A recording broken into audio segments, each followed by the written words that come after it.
gentlemen, sports fans, welcome to another great LTS show. I am your host, Bodkins. Man, we got lots to get into tonight.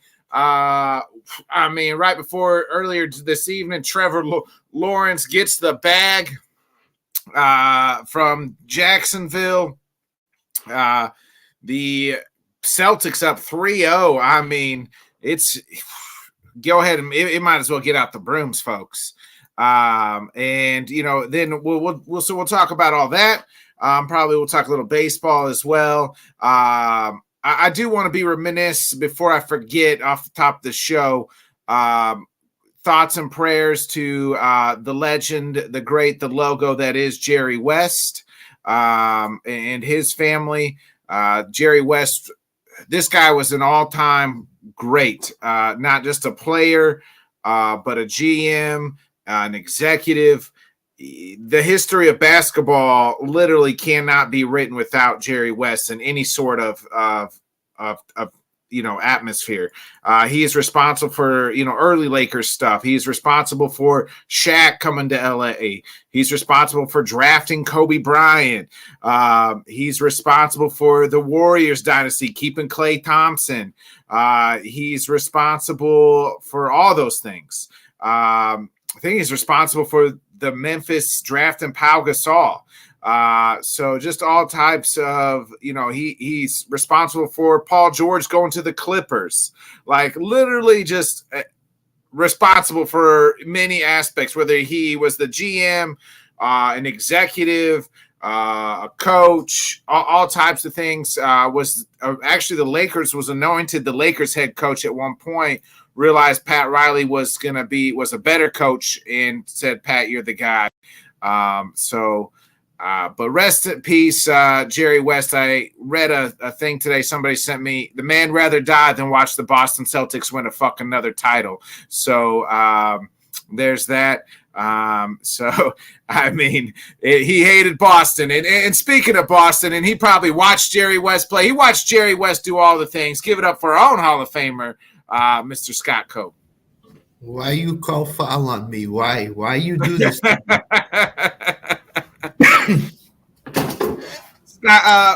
Thoughts real quick on Jerry West. I know you've been around the game of basketball a lot longer than I have.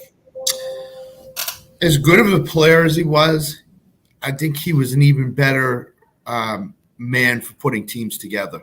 If nobody remembers, he put that Lakers team together and got Shaq to come to LA to play with Kobe and win, 2 more titles, 3 more titles, whatever they won. 3 titles. They were the 3-peat, yeah. So he was a really good architect. And when he was basically retired, he came out of retirement to help the Clippers build a little bit with Paul George, and I think he was instrumental in trying to get Kawhi to come to LA. So he built 2 teams, 2 superpower teams. Even though the Clippers had he was also part of the Warriors team. Like he was responsible for them. They thought about trading Klay Thompson, and he said, "Don't trade Klay." So, That's the thing is he was responsible for multiple organizations having success. Yeah, and the thing that struck me the most, and I didn't realize it until I went back and watched it earlier today, was that when they had all this Kobe stuff, Shaq said he almost couldn't come on the air. That's how devastated he was with the Kobe news.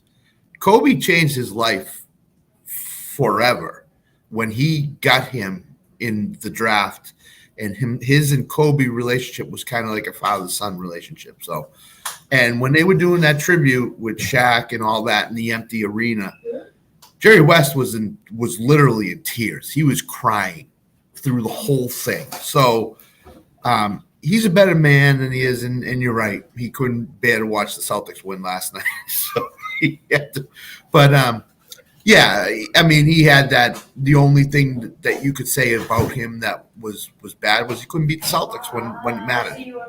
So that's the major thing. But overall, a great player, but an even better person by all accounts, by a lot of people that knew him. So. Yeah, he was the only player in NBA history to win Finals MVP and be on the losing team. So and be on the losing team.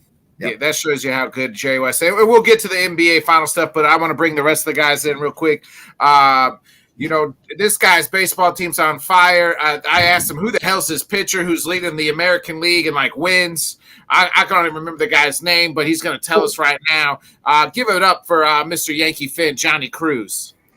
What is going on, gentlemen? That would be Luis Gil. Is the young man's name? Luis Gil. Why you say this guy no Garrett Cole? What the hell is going on? Dude, that's the craziest thing is that was the biggest worry for every Yankee fan was the fact that we were starting the season without Garrett Cole, our pitching staff. What are we gonna do? So this rookie kid who wasn't gonna make the team if Garrett Cole was fine. Winds up, surprising us. He's actually coming off an injury, so there's some worry about possible innings limits or whatever. But once Garrett Cole comes in, they could probably do a 6-man rotation to kind of limit his innings. What's going on, bro? Yes, finally back in the house. Missed you guys on Monday. Apologies for that. But Luis Gil is his name. He's always had great stuff. It was just a matter of him commanding it. And it looks like, Garrett Cole, his whole time during rehab and stuff, he's been teaching these guys. He's been working with the other pitchers, a lot of the younger pitchers as well. So you see them together a lot, Garrett Cole with Luis Gil. So I'm pretty sure he's influenced them a lot. So, but he's pitching really well. And if he can avoid the walks, he's going to win a lot of games. And then this offense is putting up hella runs. So it's been a lot of fun, man. Johnny, I saw on Twitter today that Nestor Cortez, he gave up 2 runs, and they said he got bombed in the 5th inning or something. Yeah. 2 runs, and he got bombed. That's how good the pitching staff is, right? Marcus Stroman's been awesome. Yeah. He was in Chicago, that's for sure. Yeah, he was an awesome signing. I was excited about that signing because I knew the moment wouldn't be too big for him. He wanted to be a Yankee when he got traded to the Mets, several years back. He's from New York, so I knew he would have the grit and stuff to be a good pitcher. I didn't expect the entire staff to be pitching as well as they are. I thought Carlos Rodon would have a bounce back year. I didn't think he'd be this good, but again, I mean, the offense is playing so well, but it's not like the offense is playing well, and that's why they're winning games, and all their ERAs are 3.5, 4. I mean, the pitching is dominating as well. So it's just it's a great combination. It's a fun time to be a Yankee fan. I ain't gonna front. I mean, before we bring Sam in, Johnny, besides the Orioles and the Guardians too, to an extent, and when the American League is there to dethrone the Yankees. It's the Yankees. I mean, but the crazy thing is that they're only a couple games up on Baltimore. That's how good Baltimore is playing. Yeah. You know what I'm saying? Yeah. So I mean, even though you got 2 MVP playing great candidates, it's you know what I mean. Juan Soto. I've said the last 2 months that Juan Soto's MVP, but now here comes Aaron Judge. Here comes Mr. Judge. You know what I mean? And if you can get just a little bit of Giancarlo's. And I know Anthony Rizzo's struggling at the plate, but he can get hot again. Right. It's I mean, it's that lineup again. You said it. He's MVP. He's MVP. He's got it locked. Oh, Judge? Yes. 45 home runs, he'll have it locked. Yeah, dude. He's on pace for high 50s right now. I know that. I know that. I think once Soto kind of galvanized and the whole lineup, you know what I'm saying, and just having him there in that lineup, because I mean, people are going to look back at the weekend against the Dodgers. They lost 2 out of 3, and Juan Soto didn't play in any of those games. So I mean, he's such a difference maker. Even if a game like yesterday, where I don't even think he got a hit, but he walked 2 or 3 times, scored a couple of runs. He does so much for that lineup. Besides stretching it out, he sees a lot of pitches. I think he's helping out the younger kids. Glaber hopefully will turn it around at some point. But that's the thing is that, like you mentioned, Rizzo's not hitting great yet. You know what I'm saying? DJ's still trying to come back. So there's still guys that haven't hit their rhythm yet. So it's just I think they said Rizzo's got one hit in all of base in the month of June. He hit a bomb today. He hit a bomb Okay, today. so two And hits. This that's is like the 2 days thing is ago. that you know what I'm saying you got those two studs in the middle. Volpe is turning out to be a really, really good player. You're saying he's chilling in that leadoff spot, you know, but batting in front of Juan Soto, you're going to see some good pitches, but he's taking advantage of it. So, I mean, that 1-2-3 is about as good as there is in baseball. So they can carry you, but yeah, if you can get Stanton to hit his 35 plus home runs and, you know, the rest of the lineup to kind of chip in as much as they can. But if the pitching is, to me, it's always about pitching, bro. If the pitching can stay healthy and Garrett Cole can come back, and we don't tax this bullpen, and the bullpen can, you know, salvage, you know, get through the whole season, I think it's gonna be a tough out. And it's not, you know, you can't put it past the Yankees to make a move at a trade deadline, whether it's for a reliever or something else to kind of just shore up the back end of that bullpen or something like that. But I think Soto he makes so much of a difference. I think that's why he would, especially if he hits over 300, hits 35, 38 home runs. Yeah. Unless Judge does another 60 spot. David wants to know, can he break the home run record? I don't think so. He's going to have close to 40 at the All-Star break. He can. I don't know that he will. I think that's where that first month will hurt him.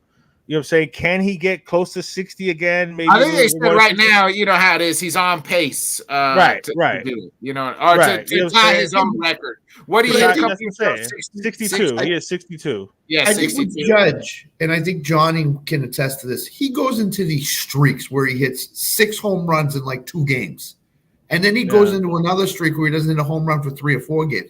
That's going to come back to bite him in terms of going for a record. Well, I mean, to be fair, since that year that he hit 62, because that was an insane year. Even the next year, he was killing it before he hurt himself at Dodger Stadium. Exactly. So he seems to have hit his peak of he's a ball. You know what I'm saying? He's a great hitter. That's our obligatory Yankee talk. And as always, fuck the Yankees. So you know, don't be mad, bro. You got a title a lot sooner than we fuck did, them. Fuck it. Nah, don't give me that bullshit. Don't be mad, bullshit. You got 27 of them motherfuckers, and I don't. I got 5 that I saw. Yeah, okay, that's enough. You know that's enough. That's all. I hate the Yankees and know it. But that was our enough obligatory Yankee talk. Let's go ahead and bring in our fourth esteemed colleague. Guys in his division are getting paid. I mean, Trevor Lawrence got the bag. 5 years, $200 million guaranteed, $55 million per year, makes him the highest paid salary quarterback of all players in the NFL. Trevor Lawrence, he comes from this guy's division, Mr. First Down. Ooh, boy, I'm happy they paid him. I'll go ahead and take one of the wins. I'll split with him this year. Easy. Why you pay Trevor so much, Sam? Keep sitting on your hands, Chris Greer. But I am very happy they did because I don't think he's worth the money.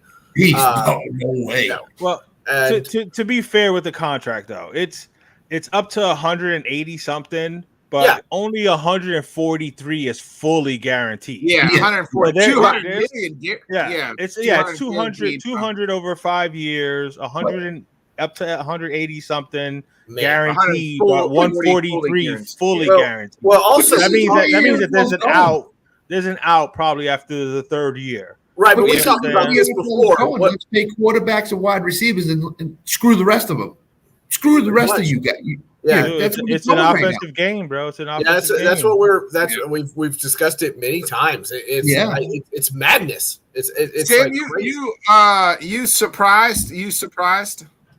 I am a little bit. Thanks, babe. I am a little bit because I kind of thought like around Jacksonville media or whatnot. Usually, you get a pretty good feel from the beat writers which way they're leaning, and they were kind of wishy-washy on it, any of the beat writers or anything like that. My dog doing up here.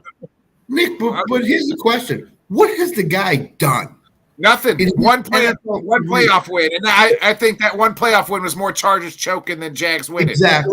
I agree with you. That's why I said I can't wait to split with him this year. Anyway, it's just his time of the market, bro. It's just that's just the way the market is. That don't mean shit. That don't Dude, mean. Was Dak worth his money when he got it back in that day? No. I mean, was Daniel Jones worth $40 million? No. Speaking of Daniel Jones, hold on, Johnny, and I'm going to ask you what this does for your guy. Speaking of Daniel Jones, Trevor Lawrence first 48 starts versus Daniel Jones first 48 starts. Quarterback rating is dead even, or quarterback rating, I take that back. Trevor Lawrence has 85.5 and Daniel Jones 85.4, so almost even. Yeah. Trevor Lawrence 66 touchdowns, Daniel Jones 64 touchdowns. Turnovers 53 turnovers, Trevor Lawrence, 55 turnovers, Daniel Jones. Total yards. Now, T-Law has about 1,000 more total yards. He's got 12,204 to Daniel Jones's 11,992. But Daniel's also missed a lot of yards. Right. If Daniel's missed a lot of games, Daniel Jones. Yeah. Hold on. Their record is, get this, the record. T-Law has a losing record. They're 20-28. And Daniel Jones is 19-29. Yeah. A lot of Trevor Lawrence is was Urban Meyer. The first year, but last year, everybody gave him a pass to the Urban Meyer year, and then last year you're like, okay, this is the year he's going to take off, and he just nothing. He was my dark horse MVP. Yeah, so I thought he was going to be great this past year. He let my bum ass team beat him. And kick him out of the playoff. I ain't gonna even talk about that because my team let your bum ass team beat us too. All you need to do if you were Jacksonville is win one game in the last 6. One game. And he couldn't do it. Yeah. And now wasn't he hurt or something like that? But see, it's just timing, bro. It's just timing when you hit the market. You know what I'm saying? And he was Mr. Sunshine. What's that do for Tua and Jordan Love? They're looking at $60 million contract. Jordan Love technically is still under contract, right? No, he's going into his last year. This is his last year. Well, I mean, considering the way he played last year, they've seen him for the last couple years. I think Jordan Love probably gets somewhere around. He has a legit 2 points. Yeah, that's what I'm saying. Yeah, he's got 2 playoff wins. One playoff win, but still, he showed that he can be that dude, even though it was just 1 year. You know what I'm saying? Like, I don't know if they give him a 5-year extension like that, $200 million or something like that, but maybe they give him something closer to Jared Goff. But again, it's the time. Like, would you be surprised if you see tomorrow Jordan Love gets 5 years, $210 million with $145 million guaranteed? I think it's what's going to happen to Tua. One of these quarterbacks is going to get $60 million a year. One of these next 3. If it's fucking Tua, this Dolphins fan base is going to implode, bro, for real. Because like half the fan base hates the kid, and the other half, 40% hate him. 40% love him. He can't do no wrong. And then there's us 20 in the middle that think he's a good quarterback and just want the Dolphins to win. You know what I'm saying? We Titans fans call that Mariota syndrome. If Jordan Love goes out and carries on from the end of last year and the Packers make the NFC Championship game, can you see them giving him $55 million a year? Yeah, absolutely. I can see them doing that before the season starts. That's why you got to. I think you got to get the deal done now. That's what I'm saying. I think they have to do it now. Trevor Lawrence is set the new market for quarterbacks. Right. What I try to explain to Jonathan, shout out to my son John and my boy Brent, shout out to Brent for my job, who's a Dolphin fan too, is that the key is the guaranteed money. You know what I'm saying? Trevor Lawrence is 143 fully guaranteed. Now, fully guaranteed. 180 something, and then if he does the whole 5 years, it's $200 million. So I think that's the key number there. So if I'm the Dolphins, I give him 5 years, $210 million, and I give him 145 fully guaranteed, or even 150 fully guaranteed, and have it all depends after 3 years. It all depends too, right? Like where each quarterback's different. They could You know what I mean? Love could take a Mahomes type deal. You know what I mean? That Mahomes first deal. See, and the thing is, people were raving him like how good that deal was, even though it was a lot of money. It was like, yo, they got Mahomes like locked up for 10 years, and it's really not even that much money because the cap's going to continue to go up. Right, but the kicker in this now is Mahomes is going to drift down to like the 7th or 8th highest paid quarterback, and but they're going to keep restructuring him. So every year he's going to get a big fat ass check to start the season, and then they're going to have money to sign other players. That's why they did that smart. Love could look at that. I could see Love getting a longer deal like that because he's so young. There's no injury history with him. And again, he's been in that system with that coach for 4 years now. Yeah. And they finally saw him out on the field. That's the way the Packers seem to do business. So I wouldn't be surprised if he gets a 6-year deal or whatever, something long like that, where they can kind of play with the money the first few years to kind of sign other people. As far as Tua, like I said, I don't know what the holdup is. I think it's probably guaranteed money. Like the Dolphins probably want an out after a couple of years because of his injury history, and he's probably trying to say, nah, you know what I'm saying? I want the top guys. You know what I'm saying? I want the $55 million a year. Won a playoff game. Exactly. That's why I'm saying. Put that last one back up. I'm going to tell you now, Jonathan, the Packers do not suck. The Patriots suck. The Packers, they don't suck. All right. Please take that. Please take that off the screen. It's just that John is trying to denounce his. That's your son. No, I'm not. But I told you, he's got a lot of Uncle Nick in him as far as being a troll. So John. So here's what I think. I don't want to make this a Mahomes and Chiefs conversation, but I think eventually the Chiefs are going to have to go to him with the blank check and say, what do you want? And fill out the check. We'll pay you. Well, Mahomes is doing it the right way. I want to keep winning. Right. You know, he's doing the Brady route, right? Exactly. And that's why I'm saying I could see Jordan Love getting not necessarily a 14-year deal, whatever the hell they did for Mahomes, but I could see Jordan Love getting a long or something like that. You know, something like that, where you know what I'm saying, where he'll get $45-50 million a year. And again, they can just restructure it to give him a fat signing bonus every year. Because like I said, he has no injury history at all. You know what I'm saying? No. He's athletic. He's got a cannon. Don't jinx him now, though. Right. Yes. Sorry. Well, I don't got the Botkins jinx, so you don't have to worry about that. Well, the thing with the Packers is this: if Christian Watson can find the symmetry in his hamstrings that supposedly he now has and knows, the ceiling is extremely high for what the Packers can do. Yeah, because I like that wide receiver room, man. I like that wide receiver room. Let me ask y'all this. Do you feel like the Jaguars, Sam, we'll start with you. I'll start with Scott since you stuffed your face with French fries. Go ahead. All right. Did the Jags overpay? Do you feel like it's overpay? Absolutely. It is overpay. I agree with Sam. Look at his step. What has the guy done? What has he done? Show me something first, and then pay the man. I agree with that. I agree with that, but at the same time, it's all about time. The way the market, you know what I'm saying? Yeah, the market. He, you know, I think he had some. You know, he had a couple of injuries this past year or whatever, but he did take his team to the playoffs the year before. They had that big comeback win against the Chargers. So, I mean, again. It's 143 fully guaranteed, so that means that there's an out after 2 or 3 years. So if he don't continue to ball, or if he don't progress the next year or two, was that the Falcons? Yeah, of course. Yeah, I wanted to talk about that real quick. I just want to give Sam a chance to talk about the T-Law real quick. Trevor, no, he's not deserving, but one of the things I'd written down, is this the right call? No. Is this the necessary call? Probably. Yes. That's what it boils down to. They don't.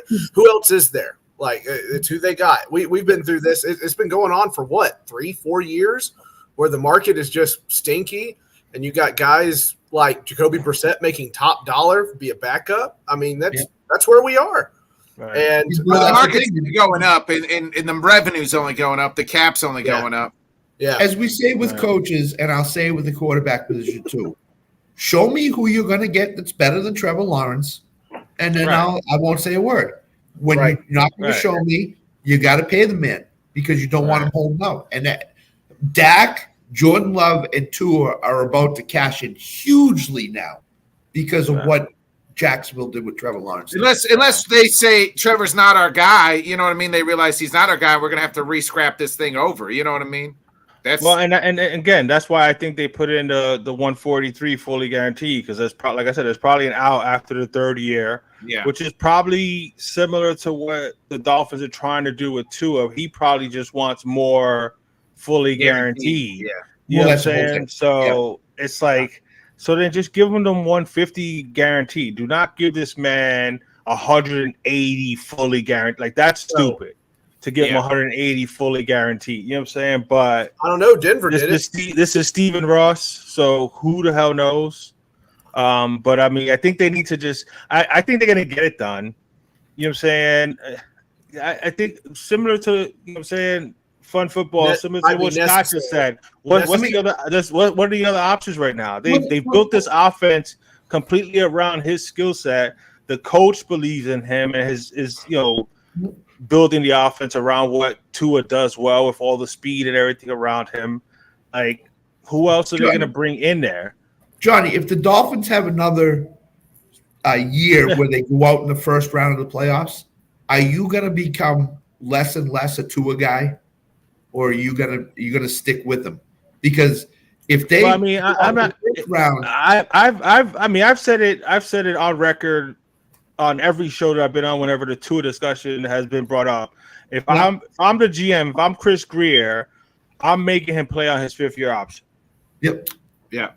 That's just what I'm doing. You know what I'm saying? Because you've only had one full season, you know what I'm saying? Because we haven't won a playoff game, you know what I'm saying? Even though this was his first, you know what I'm saying? He has a winning record. If you pull up his numbers against Trevor Lawrence and, Daniel Jones and, people like that, like he's played better than they have, but you know what I'm saying, what has it given us? You know what I'm saying, at the end of the season when we need a big win, we haven't gotten that big win. He hasn't come through in that clutch game at the end of the season. I don't care about week 2 against the Baltimore Ravens throwing for 6 touchdowns. That means absolutely shit to me.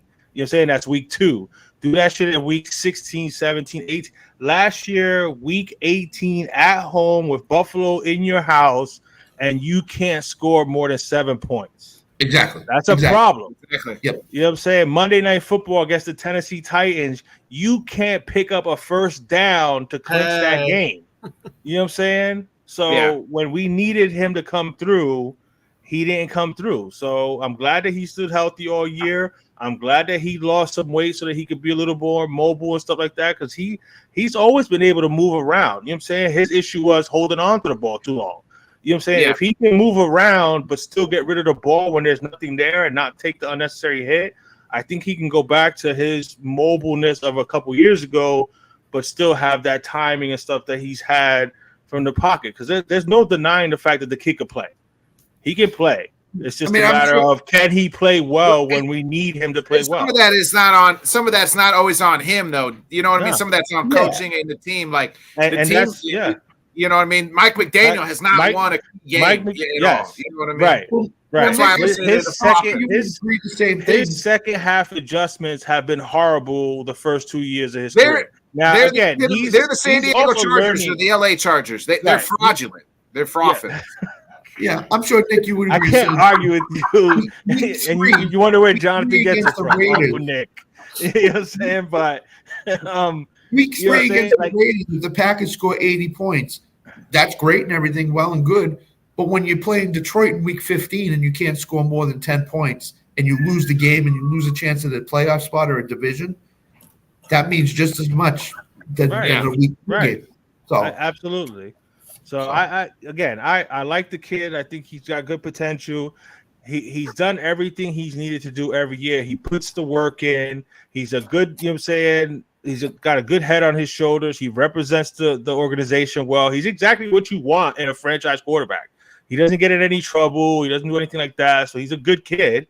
He's a good player. He needs to take that next step and be able to elevate the team. There needs to be a point at the end of the season where everything's not perfect for him, but he still makes it happen. Like he needs to show us that he hasn't shown us yet. Yeah. So I want to address something your son said earlier about the Falcons thing real quick. So the Falcons did get fined with the charge, the tampering of Kirk Cousins. I mean, everybody does that. I think they were just a little bit more fucking blatantly. Now he was saying, "Oh, we got a first taken away." Yeah, you guys flew a guy onto a fucking boat with a different coach. Who wasn't, who wasn't the coach. It was a whole ass. And the thing is that wasn't Stephen Ross's first offense. Right? It wasn't Stephen Ross's first offense either. You know what I'm saying? Yeah. Like that was like the second or third time that Stephen Ross had done. I think even Brady was under contract, right? Was he under contract at the time? No. Guys.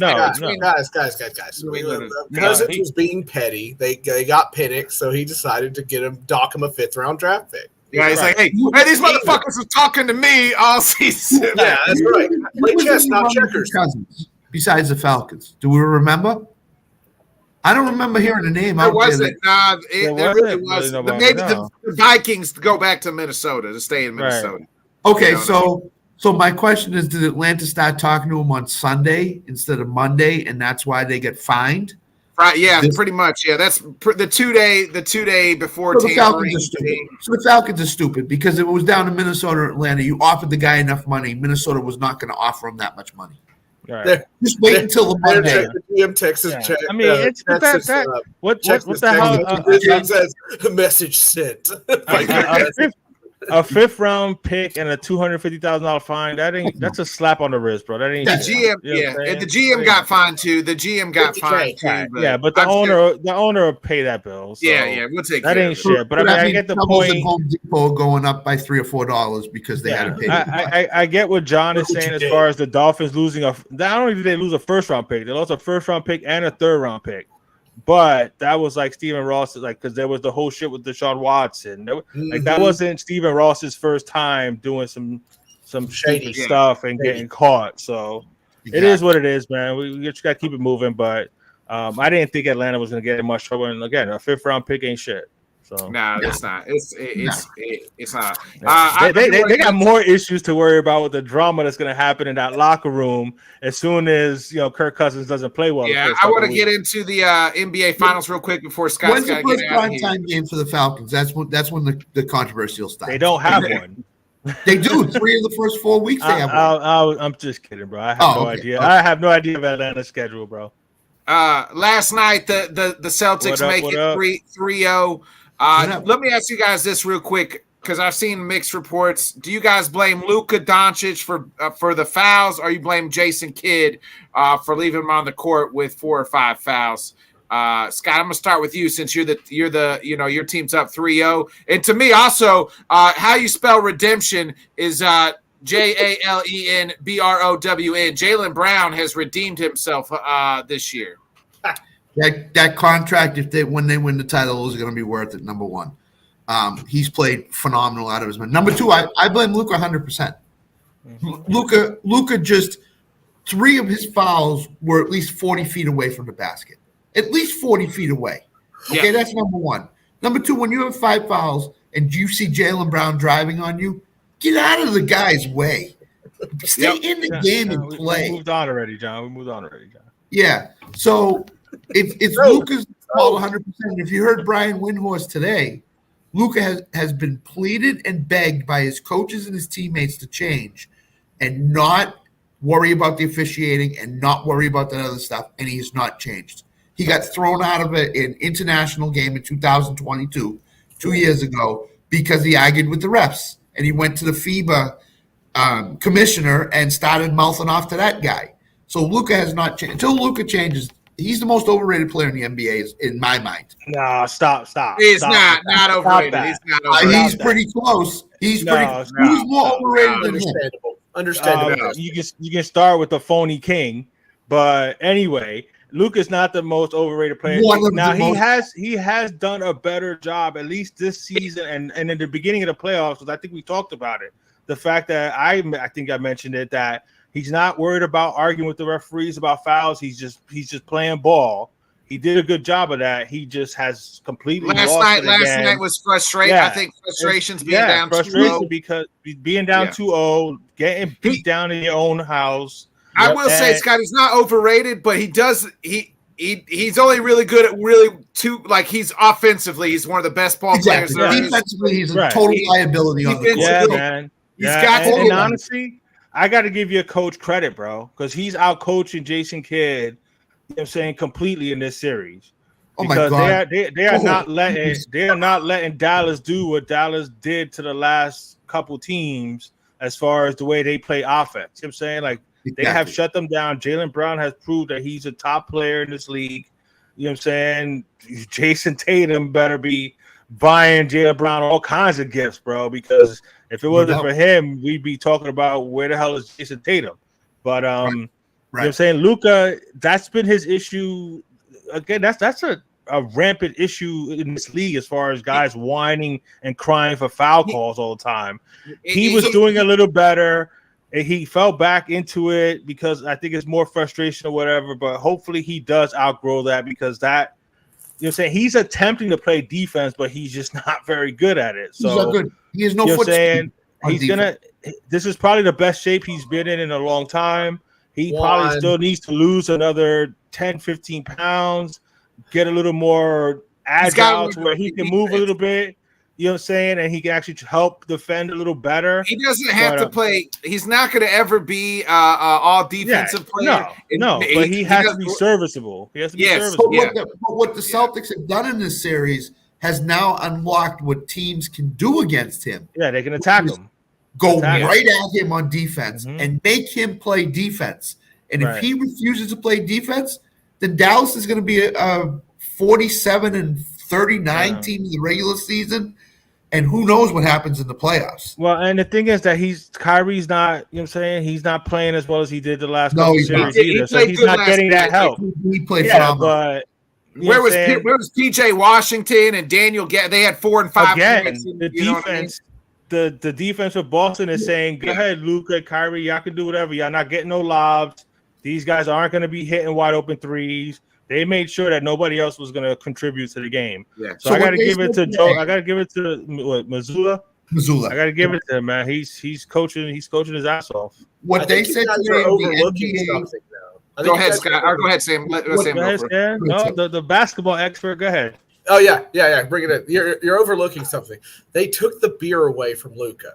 They haven't won a game since. Oh, come on. So what they said in the NBA today is this afternoon on ESPN. How about that coverage, John? Jalen or Jason well Tatum done. Have a bad game. Good night, everybody. Else can pick that team up. Yeah. When Luka or Kyrie have a bad game, there's nobody on the team that can. They'd have nobody. I mean, there's a reason why Boston had the most wins this year. There's a reason why they have the best starting five. Like, I mean, that was a steal. Absolutely. You know what I'm saying? Good job, Milwaukee. Well, I said that on Monday, Johnny. I said that ever, bro. I said the MVP is Brad Stevens because he went out. He knew that they couldn't constructually do it with Marcus Smart. Right. They didn't have a point guard.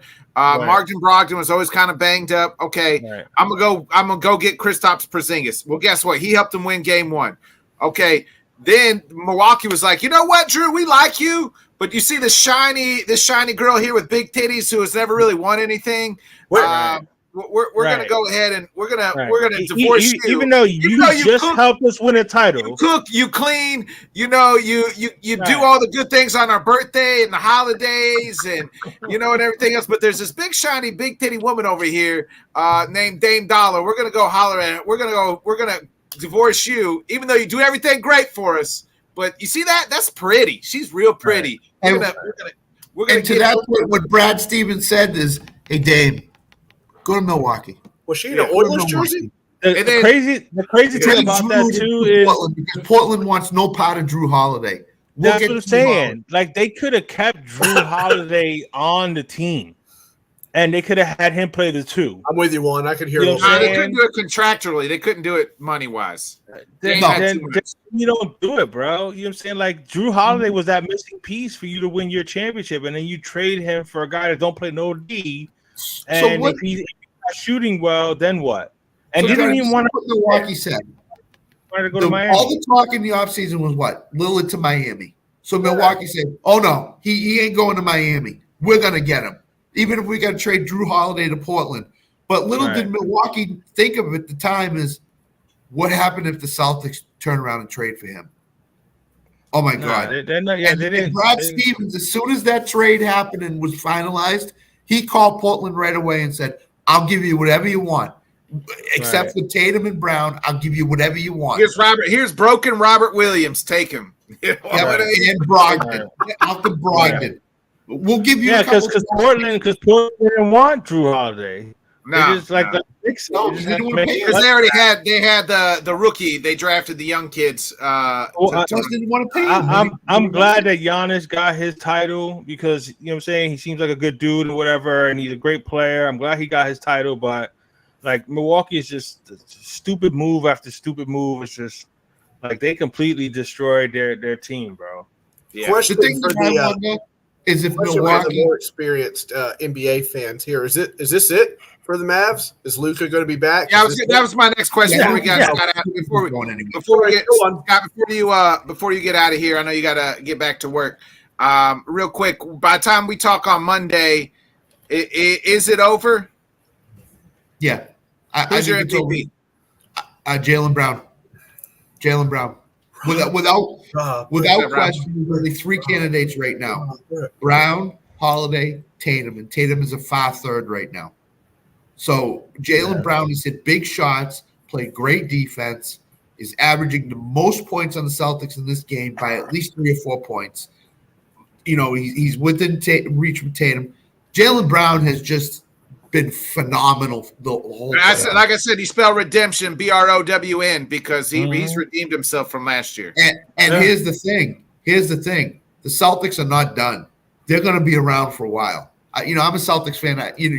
Fandom says that. But that team is constructed in such a way, and they signed Holiday to a 4-year contract, and Porzingis is signed to a 3-year contract if he ever can stay healthy. They're going to be in this running for NBA titles for at least the next 3 to 5 years. You know, they got to sign. I mean, they already been there. They've already been there. I mean, this is you know what I mean? I know, but I think now that remember, I said this earlier in the year, and I'll say it again. It always took these teams years to get to where the Celtics are right now. And exactly, the Bulls with Jordan took years. They had to get over the Celtics and Pistons. The Pistons had to get by the Celtics. It took them years. Miami, it took them getting LeBron, but it took them years to finally win something. Celtics, same way. It's taken them 5 or 6 years. This is a 10-year plan. They traded Garnett and Pierce and them to the Nets 10 years ago. And Tatum and Brown are still young. They're still in their prime. You know what I'm saying? Like, Brad Stevens is he's making some great moves, man. Like, they're set up to be in this for a hot minute, man. It should be interesting. The one thing I will say, though, that they need to do is they need to lock Brad Stevens up for as long as they possibly can. Because he is the reason why they are in this position right now. Because of all the moves he made. He's a deserving executive of the year. So it's wild to think that really that when they hired Brad Stevens to be the coach was just like off the wall. Like he had the 2 great runs at Butler and was like, man, I can't believe they're bringing this young kid to coach Boston. And really at that time they had nobody, right? They had just won the titles. Doc left. All they had was Rajon Rondo. And then it's like Brad Stevens did all the things. And then it was like, oh, okay, well, Brad is, we're going to move Danny Ainge is left. Now we're going to move Brad upstairs. And they had to kind of go through Udoka. And now, Udoka, he kind of fucked his own thing up, literally. And then before I get off, Robert, in terms of what? Not the next Phil Jackson because he's not coaching. I mean, I don't want to. You know what I'm saying? I don't want to disrespect the man, especially having just lost Jerry. What you know what I'm saying? But I mean, he could be one of the next great executives for the. You know what I'm saying? If he continues this, Jerry West. The guy I talked about at the top of the show. Yeah, but Brad Stevens didn't play in the NBA, and he didn't have the same path as Jerry West or whatever. But Brad Stevens loves doing this executive job. He loves it. Oh yeah, absolutely loves it. So he is going to stay in it because he absolutely loves it. Now he's got a title. First year he takes over, second year. He's got one title. He's still got and one more game, It's man. cool. That's the beginning, in case you rewind it. But I'm going to say this: it's not over yet. Dallas will not go down. When we talk Monday, you think it's over, though? You think Monday it's over? I think by Monday it's over. Whether Johnny, when we talk Monday, is it over? Yeah, man. I mean, yeah. They play when? Tomorrow? And Sunday. Play tomorrow and then Sunday. Yeah, I mean, yeah. Oh, they're off till Monday? I thought they played Sunday. If they don't win tomorrow night, then the next game is Monday, so they'll be on when we're on. I mean, I think it's pretty much over, bro. I think it's pretty much, I don't think Dallas has an answer for what Boston's doing to them defensively, man.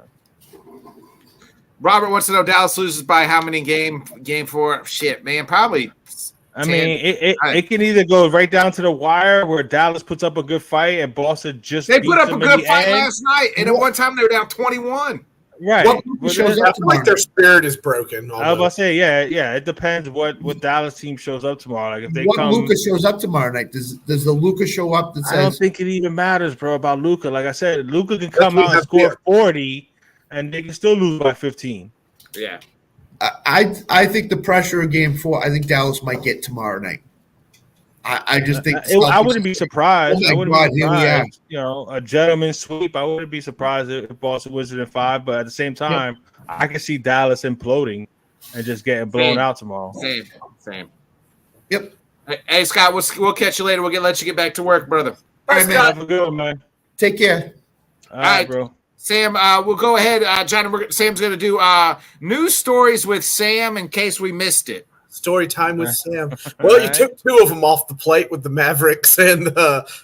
Sam. The thing is, you got to find the other small. Oh, maybe this is on there, but no Joey Chestnut. What kind of world are we living in where Joey Chestnut can't eat hot dogs on 4th of fucking July? Stay away from them vegan hot dogs, man. You know what I'm saying? Didn't he just he got that bag for turning vegan? Netflix capitalized on it and said, hey, we'll pay him and Kobayashi one-on-one. What the world's wanted to see. Hot dog versus hot dog eating contest. We can't do Jake Paul versus Mike Tyson right now, so we'll do Kobayashi versus Joey Chestnut, baby.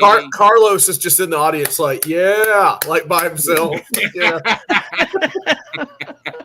Anyway, so the other stories we have today, before the Oakland A's move to Las Vegas, they're working to negotiate the number of home games they'll be allowed to play anywhere but Vegas. There are teams around the league, especially like cities and stuff like that think this is the beginning of them kind of shopping games, and they're not really happy about it. How do you feel about it? Like, I'm not really cool with the ML. Like, they put a Guardians game in Waikiki or something like that. They tried to do this with, I think it was the Marlins at one point, right, Johnny? Was it? Remember? Well, I think it was actually the Rays. The Rays. They were going to do something they were going to go to Montreal. Where they did half their season in Montreal or some shit like that. Carlos, no, Carlos. I don't know, man. I don't like it. Yeah, I'm not a fan of it either. I mean, talk about treating them like the redheaded stepchild. Like, I mean, come on, man. It's still a MLB team, man. Players are creatures of habit, right? You know what I mean, man. Like, don't. It's not only are you interrupting and disrespecting the Oakland A's, but then you're gonna affect the other teams that have to play them and adjust to these. I wouldn't do all that shit, man. Like, Hopefully they don't do that. And MLB always finds a way to embarrass themselves, though.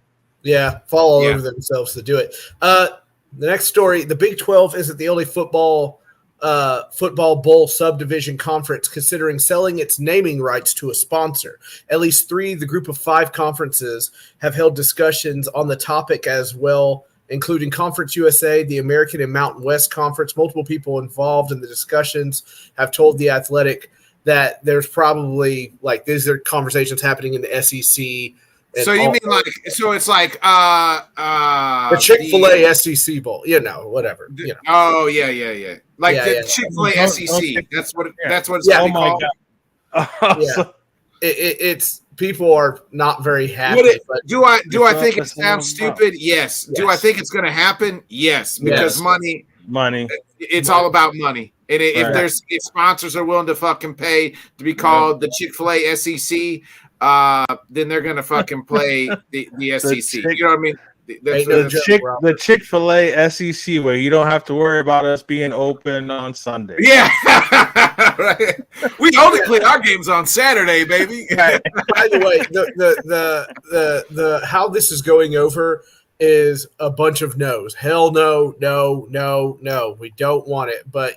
Everybody's gonna be like, but the money, and then they'll just nobody wants it. Right. Nobody wants it. It sounds dumb, but nobody wanted all this realignment. Or Walmart or someplace called them and said Apple and said we're gonna offer you $8 billion fucking dollars. Right. Like shit, we got to pay these players somehow. Guess what? We're called the Apple Big Ten now, baby. Exactly. You know what I mean? The Apple Big Ten. Yeah. My last one for you, and this kind of slipped under the radar, but this came from the Athletic. According to a source from The Athletic, Alvin Kamara skipped the last mandatory practice session due to a contract dispute. Do the Saints need to settle up with him, or is it time to find someone else? I mean, they should have been done that. I know, it's a hard one. I thought that they should. I think it's time to let him see. I think it's see you later. Yeah, I mean, I thought they were going to blow it up when Drew Brees left. They should have blown it up, but I don't know. He's up there in age. He's been around. Mm-hmm. Yeah, he can help a contender. You're saying you can probably get something for him. It's hard though. Nobody wants to pay running backs, so he ain't gonna get paid. Right. You know what I mean? That's right. No, he's not. Sign me up for Mama Big breakfast. Yeah. Before we get to tonight's top 10, I do want to headline something, Sam. You mentioned it last Thursday on your headlines or Monday about Conor McGregor. Now it all appears that this fight is off. Mean, they can't. It has been. I would love to be a fly on the wall in the UFC. I've been checking my phone nonstop because I'm waiting to hear about. Dana ain't happy. I'll tell you that. The Conor card. It seems like they're trying to move it back because all indications report that maybe Conor is injured. So me and Whit talked about it on Head Kicks and Haymakers last night. Like, you can't replace Conor McGregor because it's Conor fucking McGregor. Like, you can't just there's no title fights on this card. It was Conor and everybody else. And so like they built this card kind of like a boxing card. And now they're shitting their pants. Like, I would love to be a fly on the wall because they're trying to. The problem is this fight's in 2 fucking weeks. So you're trying to call fighters and say, will you fight this guy against this guy for 2 weeks? Well, then you're going to have to pony up a shit ton of fucking money. Right. And these fights, I mean, then they can get, I think I put it in this group chat that I'm in. I think they have to, if the main event in Nevada says if the main event is scrapped, you can get your money back. Well, people are going to be getting about millions of dollars back because they paid millions to buy tickets to a Conor card, and now they're no longer getting them. So it seems like but this fight is off. It looks like as of right now, it seems like a formality that this fight is off, getting moved. They have not replaced it yet. They have not put that out officially, but it is being reported that, hey, this fight is off. And while Dana hasn't come out and said it yet, everybody is assuming that the fight is off, that Conor is hurt, and it might be getting moved to a later date. I know as of this morning, Dana is not very happy in anything I have read. So. No, and then that was that, and then another fight that's supposed to happen in a week's time, a week from Saturday. That co-main guy, that main event, one of the fighters is deathly sick. Like, I seen a photo of him look like on his deathbed. And he is so he's out, so they had to replace that. It seems like the co-main that was on the Conor card also is falling apart. So just shit falling apart all over left and right for the UFC right now. And so the thing about it, if it's a money issue to be able to get replacements, I mean, Dana White, you got the money, bro, and you're gonna make the money back. Money, so it's money, and then if you're a fighter, Johnny, they call you and say, "Hey, I get that. I get the fighter side, like to have to be ready in 2 weeks when you wasn't. You got to, you know what I mean? You train, rough. And then why am I fighting this person? What's next for me? You know what I mean? What's next? And what's the incentive? what's the incentive for the fighters? And then it has to be something up there, because you can't do a card, expect people to pay $80 if it's not for a pay-per-view, if it doesn't have Conor, and if it's not for a title fight. And all the champs have recently been booked or getting booked down the road. So it's like, well, who can we call to make this fight? When's the last time the O'Malley kid fought, yo? He fought 302, so that was, let's see, February, February. Oh, shit. So that was just somebody was having fun, and they had Cody Rhodes in the octagon, and then Roman Reigns was walking out, and everybody's like, oh, you know. Yeah.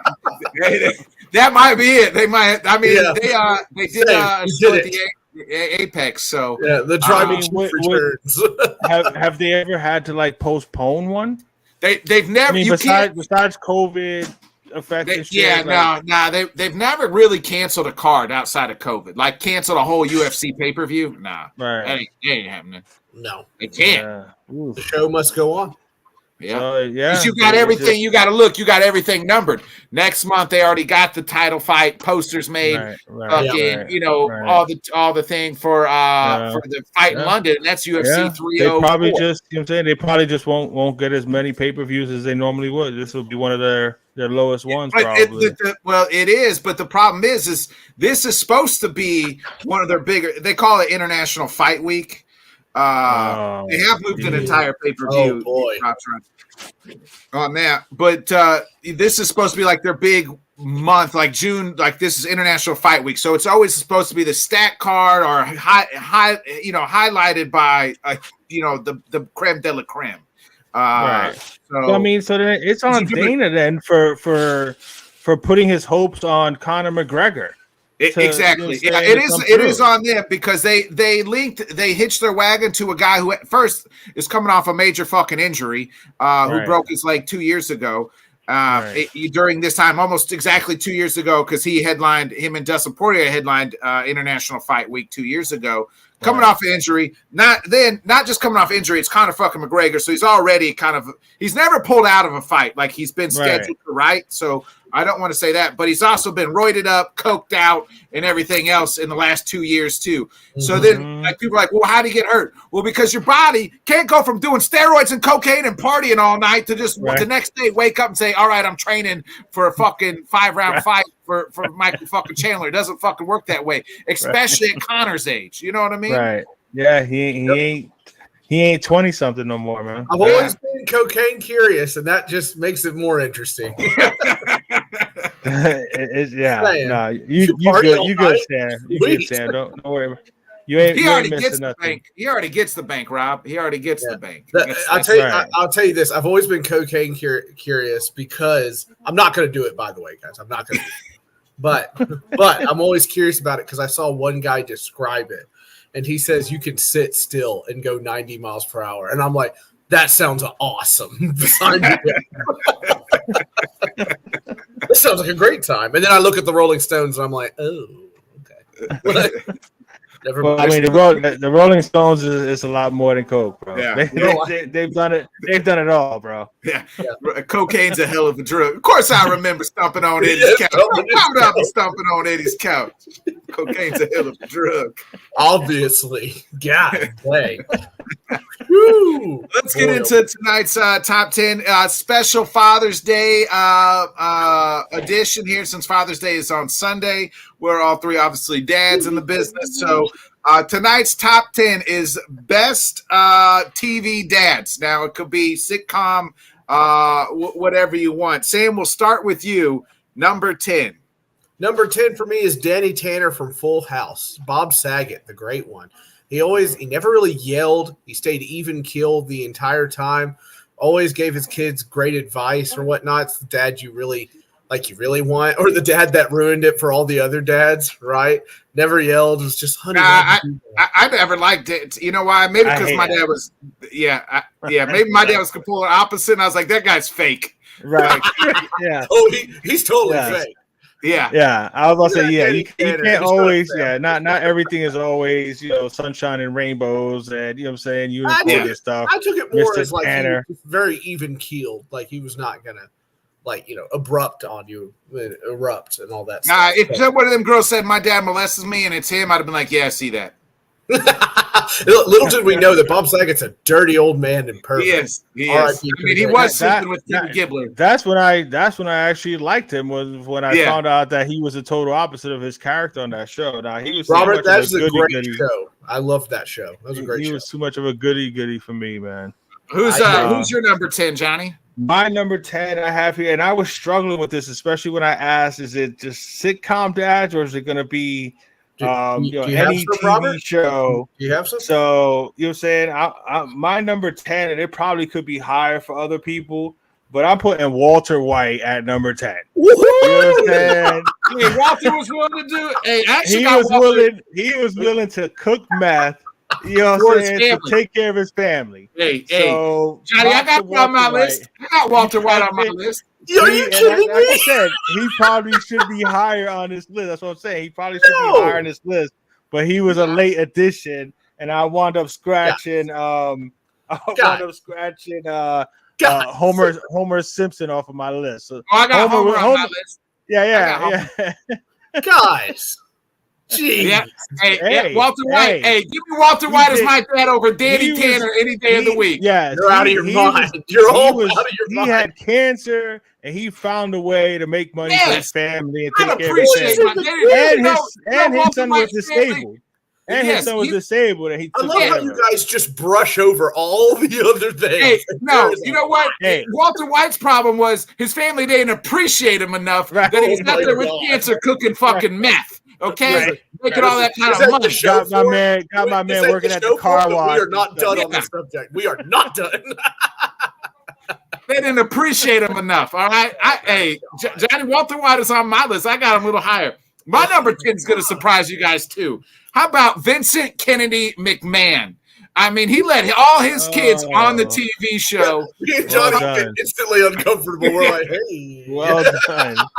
Well, I mean, I had somebody originally on my list, but everything that happened or came out about him. Bill Cosby. That's off screen. That's off screen. On screen. On screen. It's a good man. I just couldn't do it, man. Like I couldn't write his name on. My favorite Vincent on the show. But I love that show growing up. My Vincent Kennedy McMahon. He let his daughter on the show. He let his son on the show. He let his wife on the show. Let his son's friends, the Mean Street Posse, come on the show. I mean, you know what? What's not to like about Vincent Kennedy McMahon as a dad? And he let him hang out with wrestlers and stuff. You know what I mean? And wrestle with them. You know what I mean? My favorite thing Instagram likes to do is take the clips from those. Oh, there's just those awful things that he did. Like they're like, fake. Explain this, ladies and gentlemen. God, you know. Like I was like, oh my God, I watched this. Like and then. But my favorite one with Vincent Kennedy McMahon is when the kid is from Make-A-Wish, and he's like, "You're having a good time, Timmy? Yeah. Well, your time's up. Enjoy your ride to hell." And he just opens the door and kicks this Make-A-Wish kid in his wheelchair. Like, what in the world are we doing? I got Vincent. So how I formed my list, I knew I was going to have who I was going to have number 1, who I was going to have number 10, and I just fill in the rest. So I knew I was going to have Vince number 10, and I'll save my number 1 obviously for later. Number 9, Johnny, we'll go to you. My number 9. I'm going with Peter Griffin at number 9. He may not be, saying the greatest dad to Meg. Saying he makes fun of Meg any chance he can. He prepares Meg for the real world. Yeah. At the same time, saying when it came down to it, he showed Meg some love when he needed to. But oh my God. I'm going with the one and only Peter Griffin. Oh my God, number 9. You're both emotionally scarred. Something terrible. I'm an only child. I'm an only child that was raised by his grandmother. You think I got issues with that? I got to fix both of you. Ooh. There's no fixing this. Oh, I'm gonna try. Shut up. Go ahead, Sam. Who's your all white American dad number 9? I'm so disgusted. Oh, jeez. I have Homer at number 9. An idiot, yes. Inept, yes. But he loves his kids. He absolutely loves his kids. Yep. And his wife. Yeah. Yeah, no, he loves Martin. I am, Alan. I'm just kind of shocked that we're going to have like close to the same list. Thank you, Robert. Wow. Okay. Anyway, so I love Homer Simpson. He loves his kids. Loves Maggie. Loves it all. He can be easily manipulated by him too, but I like Homer Simpson for his dedication to his kids and his wife. So my number 9 is none other than Frank Costanza, George's dad from Seinfeld. It's the blue. He's high on my list, bro. He lets George live with him. He gives him good advice. He created a whole ass holiday, all right, because he didn't want to. You know what I mean? Serenity now. So I got. He lets his no good working son live with him for how long? The rest of us. Yes. Creates a holiday, you know what I mean? He's got a lot of problems with people, and he's gonna willing to air out his grievances. I got Frank Costanza at number 9. Oh yeah. Frank. Wow. Go ahead, Sam. We'll go back to you for 8. Oh, did Johnny go? Did Johnny pick? Yeah. My number 9 was Peter Griffin. Yeah. Oh, okay. Yeah. All right. Number 8. Uncle Phil from Fresh Prince of Bel-Air. I got him way higher. You got to have Uncle Phil. He's high. He's higher on my list, bro. Yeah. That's fine. Well, shut he's up. a little too dark for Sam. White, and you guys have Walter White and freaking Peter Griffin. Shut up. Your list is invalid. Okay. Uncle Phil, the moral straight guy in that insanity, no matter how much Carlton, Will, or anybody drove that man insane, he would always end up somehow. Rest in peace, James Avery. Absolutely. He was terrific. Especially when the episode with the pool, when he was like acting like he couldn't play the whole time. That was the best episode. But I loved Uncle Phil. He righted the ship when he needed to. So Uncle Phil. Johnny, who's your number 8? Sorry. Fonzieism. Oh, gee whiz. Johnny? Uh-oh. You did. My bad. Yeah, I'm going with Tony Maselli from Who's the Boss, Tony Danza. This is my childhood here, and it probably has to do a lot with Alyssa Milano. I don't care. He was a former ball player. He was a former ball player. Did what he had to do in the household there. You know what I'm saying, and took care of his of his daughter and stuff. So yeah, I got Tony Maselli from Who's the Boss at number 8. I've never even seen that show. So you're like I said, you're. I'm a little older. My number 8 is Alan Matthews, the dad from Boy Meets World. I got him at number 8. There's a nice wholesome dad for you, Sam. Thank you. I appreciate it. You poor wounded man. I've got to fix. I've got so much to fix. I'm trying to go back to you, number 7. My number 7 is Carl Winslow from Family Matters. Yes. I got him there on my list. He was again the moral compass of the show. He was the one that did everything he needed to do for his kids and for Urkel, the neighbor next door. He was a cop.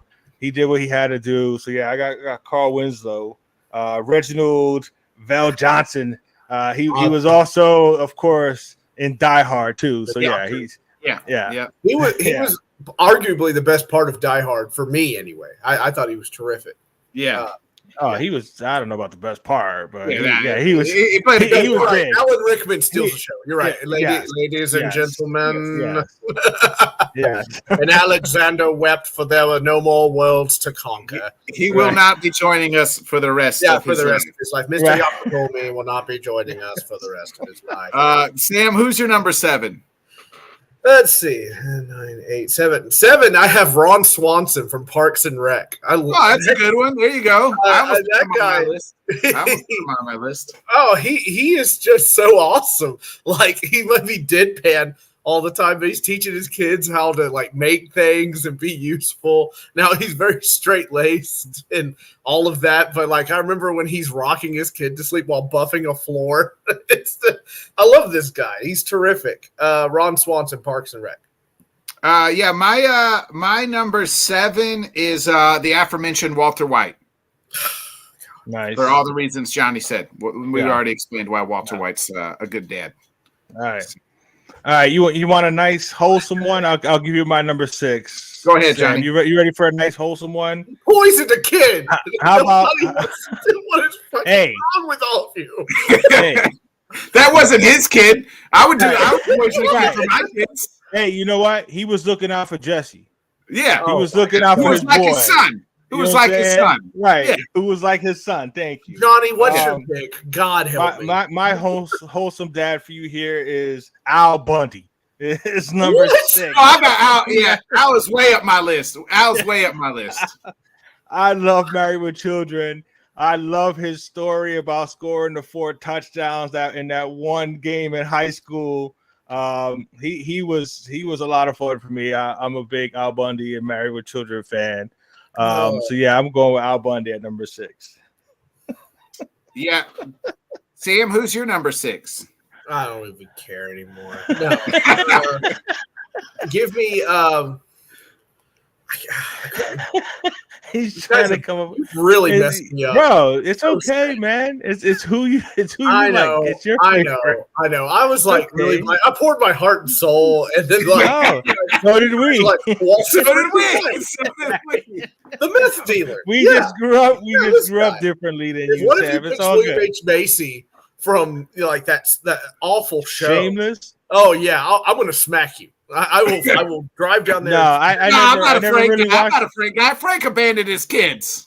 Yeah. Dan, I'm going to switch up here. I would like Dan from Roseanne, John Goodman's character. Oh, I got Dan. He's way higher. He's way higher. Dan Connor, yes. I absolutely loved another one of these hardworking guys trying to make it by. You know, It was very funny. I always remember the Christmas decorations every Christmas. They were all over the roof, you know. And the Halloweens too. Oh yeah. Everything was always like way over the top and kind of. You got to be a special dad to put up with Roseanne's ass too. So you know, what I mean? God help me. You ain't kidding. You ain't kidding. Exactly. Real life and personal life, and on the TV show. Totally. Yeah. So Dan Connor for me. My number 6 guy, Sam's gonna be mad here too. Sir Tony Soprano. Oh my God. Again, a guy willing to do anything and everything for his kids. Got another guy that's willing to do anything and everything for his kids. Number 6 is Tony Soprano. Okay, you said it. Gotcha. Cool. Do you want to give your number 5, Sam, so you can go ahead, Sam, start the wholesomeness? You can start the wholesomeness. Yeah, we'll kill it at the end. Awful. You're gonna be like, you know, Escobar was a pretty good dad. You know, and he took care of his family. We're about taking care of our own, okay? Okay, he took care of our.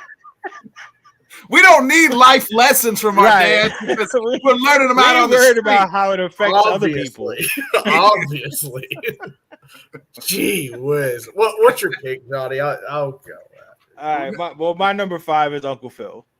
Okay. From Fresh Prince of Bel-Air. Yeah, I'll go ahead. I got Uncle Phil too as number 5. Awesome. And he was honestly you know what I'm saying? I mean, Will Smith was obviously, you know what I'm saying, but he was like probably my favorite character on the show. Yeah. He's what Will's character needed at that time. We all remember how come he don't want me no more? Oh yeah. I played basketball. I ain't even I'll still be making hoops. Right. To hell with him. Yeah. Yeah. We all remember that. We all remember that. We're all at a certain age. Hit you. Go ahead, Sam. You're number 5. My number 5 is Eric Taylor from Friday Night Lights. I loved him as a coach. I've never saw that show. Never watched. You never saw that show? Oh, I never watched it either. Watched the movie. Never saw the show. I'd rather have Billy Bob Thornton as my coach than the. So take it fucking to him anyway. Eric Taylor did a great job balancing, trying to coach and then coming home to his kids and everything like that. But I loved football and I love my kids. So Eric Taylor, I loved the whole dynamic of coach and father, which I thought was great. Johnny, what's your number 4? My number 4. This is a lot older than both of you guys here, but I would hope you guys Jack the Ripper. have No, but I love watching the documentaries and stuff with that. That's a crazy ass story. You don't?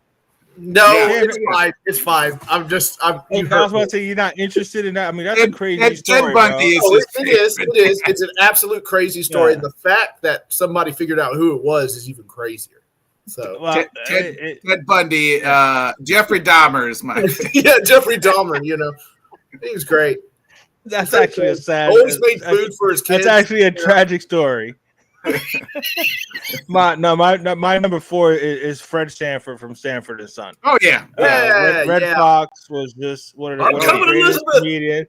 Yes, you know what I'm saying. Red Fox is entirely underrated. He was so funny. Yes, he was. He was great, and his relationship with his son Lamont, and you know what I'm saying, always calling him a dummy and stuff like that, even though he had him doing all the work and he was just chilling in the junkyard all the time. But yes, Fred Sanford is my number 4.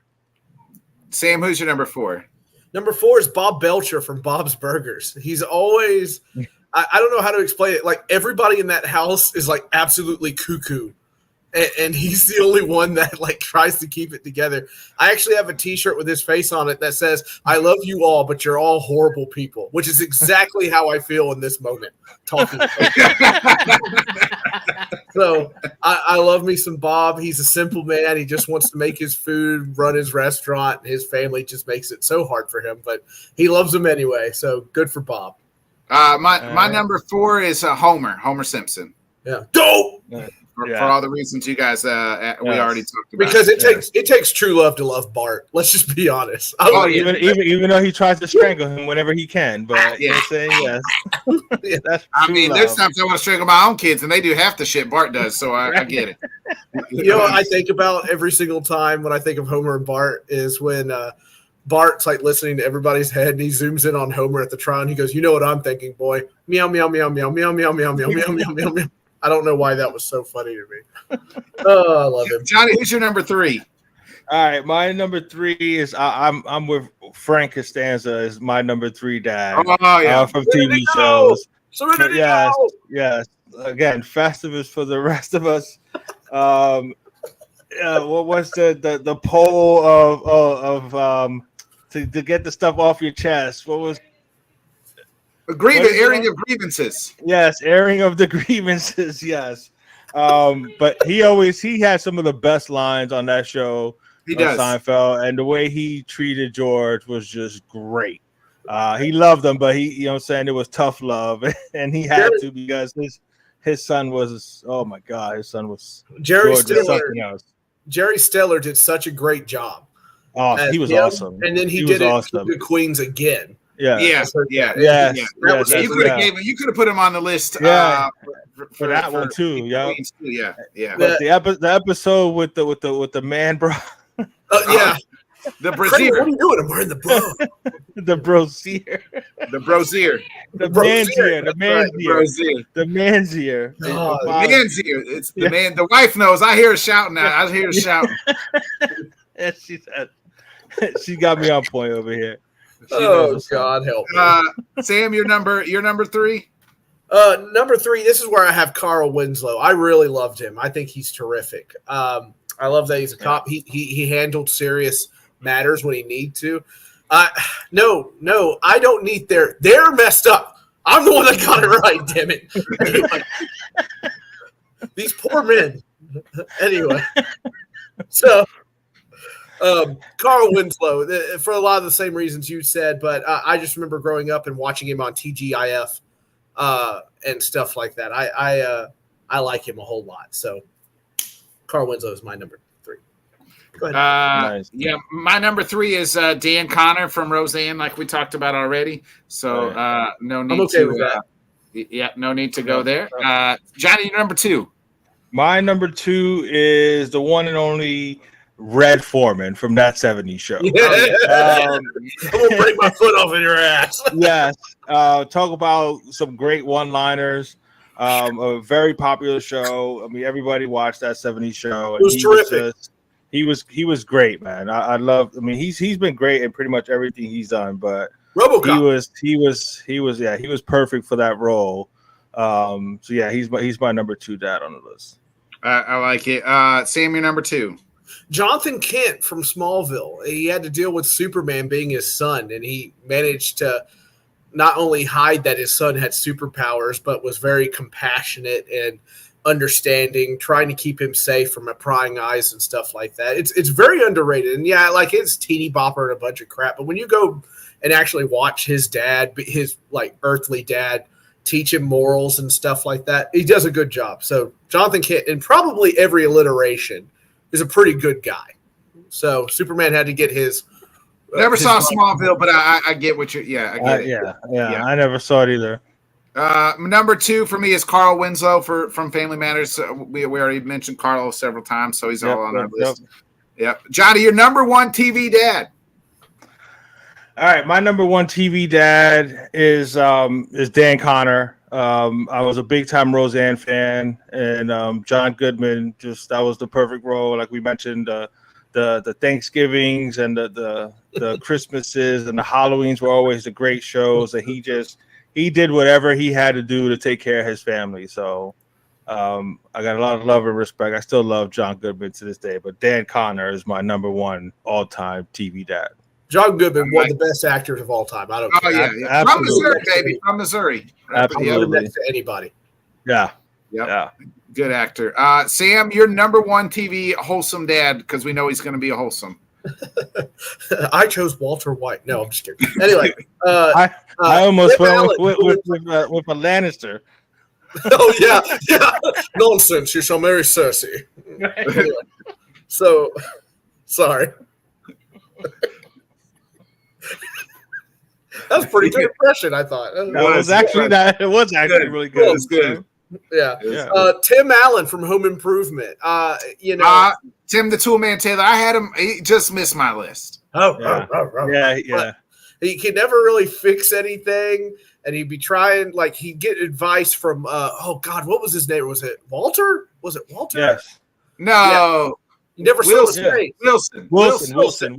Yeah, he'd always get advice from Wilson or whatever, and he would always just screw it up, like trying to explain it to somebody, but somehow fix it. And I just loved his relationship, and I had found out that Tim still has relationships with Jonathan Taylor Thomas and all those guys, and that he's a really, really nice dude.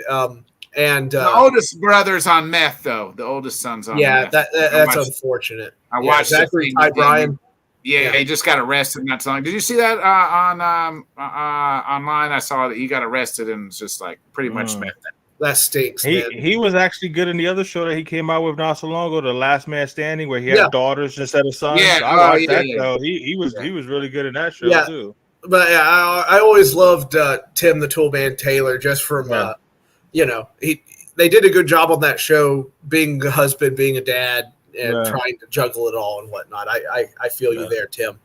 So my number 1 TV dad's Al Bundy.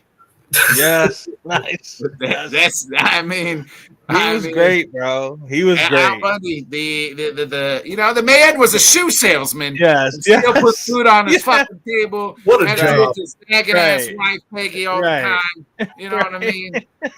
Yeah, right. Mom, the annoying ass Darcy, the annoying ass neighbors. Yeah. Al Bundy is my number 1 TV dad. Oh man, there you go. That's a good list. Yeah, it was a good list. You can tell how differently we all grew up, Sam. See? Yeah. No, I just kind of looked at like what a father should be. I just went with the best character, you know what I'm saying? As far as the dads. Because I didn't watch like the Brady. I didn't watch shit like that. I got us a retreat somewhere. We're gonna have a nice long chat. Just yes. Let it out. Yes, let it out, Johnny. Let it out. Needed. Yes, it's needed. Johnny's like, why didn't he love me, man? And I'm like, there you go. There it is. Let it out. That hit very close to home, that scene. I ain't even gonna front. I'm not. Shit. Yeah. No. Dude. That was a fun list, man. Before we get out of here, Johnny, any final thoughts? No, just happy to be back on the show here. Looks like the Dolphins. I about said the Dolphins, but the Panthers are about to take a 3-0 lead. They're up 4-1 over Edmonton right now. Yeah, since you mentioned that, shout out to Byron and to Alex. Those are my two co-hosts on the Dolphin Chronicles every Monday on the Kendall Sports Network at 7:30. You can check it out. Again, they've allowed me to be part of their show every Monday night. We talk all things Miami Dolphins. They are both all Miami sports fans, so they are enjoying this Florida. The Panthers are they were on a mission after they lost the finals last year. They're just on a mission. The Spurs, when the Spurs, when they lost to the Heat, to the Heat, they were just on a mission the next year, and they just their defense is ridiculous, man. Like I was excited to see Connor McDavid in the final. Where is Connor? They ain't letting him do shit, bro. They ain't letting him do nothing. So shout out to them. Again, sorry about missing the show on Monday. Happy to be here today. Love being on the show with you guys and look forward to it. I love these lists that we're doing too. It's a lot of fun, man. Seriously. Sam, but yes, Walter White belongs on everybody's top 10 dad. Yeah. The man had cancer. The man had cancer. The man had cancer. See, okay. No, I'm not doing this. Right. I'm not doing this. I'm not doing it.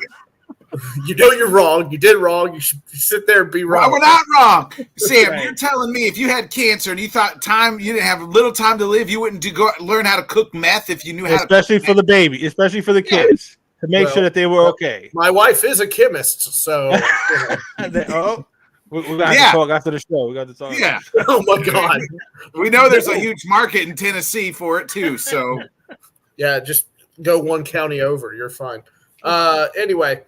I'm a little reminiscent, a little teary-eyed. My girls are turning 3 this Saturday. Hey, happy birthday! Happy birthday! Yeah, that Bonnie and Judy are turning 3. God help me. And we bought them 12-volt battery Jeeps, complete with. They don't watch the show, Sam, because now they're gonna know what you got them. Yeah, well, they don't even know what a Jeep is. They're like, what? Is that candy? Yeah. So. But this place is going to be bonker Saturday. But reminiscent, they are getting bigger. They're getting heavier to pick up, and lots of pictures, bro. Lots of pictures, videos. Hey, 1 minute they're 3, the next minute they're in high school, bro. Yeah, gotta defend them from running over Ben with said Jeeps, and all that stuff. I'm like, don't be like them, Ben. You can be different. You don't have to. No. But yeah, it does go by rather fast. But it's all part of it. Hug your kids, love them, all that good stuff. Right. Hey, you better have Walter White's mentality when those 2 girls are in high school. All right, you're a sick man. You're saying. Man. I bet you put Walter White on the list then, Sam. Right. No, I wouldn't. You're goddamn right. He poisoned a kid. He let a girl die. Choked to death. He did it for his children. Right. He made Jesse. You're like, he made Jesse a better man. He made Jesse go shoot a guy. What am I missing? He gave him a career. He gave him a career. Yeah. Jesse would have been a drug addict. He would have been nobody. Right. Oh, you poor bastards. You just don't get it, Sam. You just don't get it. Yeah, you're right. You're right. I don't get it. My bad. Oh, this was great. All right, that's the show. So quick note, I know Bodkin show on Sunday due to Father's Day. Going to be hanging out with the family. Happy Father's Day to everybody out there, man. Happy Father's Day to all the dads. Happy Father's Day to you guys and all the dads out there, holding down the fort. So, nonetheless, it's been a great show. Please do check out Head Kicks and Haymakers. Me and Whit did dive deep into the Conor McGregor stuff and some other things like that. So that put out that last night. So please check that out. Other than that, we'll be back Monday night. I don't know what the fuck we're going to talk about if hockey's over and basketball's over. It's just going to be. Did you love? I'm sure Jonathan will love talking about how Jonathan's going to love talking about how well the Yankees are playing. Yeah. I mean, I don't even want to talk baseball because my Cubs, obviously, they fucking stink. So, nonetheless, we'll be back Monday night to 8 o'clock Central, 9 Eastern brand new LTS show. We'll be joined by Jim Behringer, so we'll get a lot of his opinions. He was at games 1 and 2 of the Stanley Cup. So he was down in Miami, boots on the ground. So, so other than that, everybody have a great weekend. We'll catch you Monday, 8 o'clock Central, 9 Eastern. Be a friend, tell a friend, like, subscribe, share. See ya. Sam, hit that outro, baby. Have a weekend. Thanks so much for joining us, and until next time, let's talk sport, friends.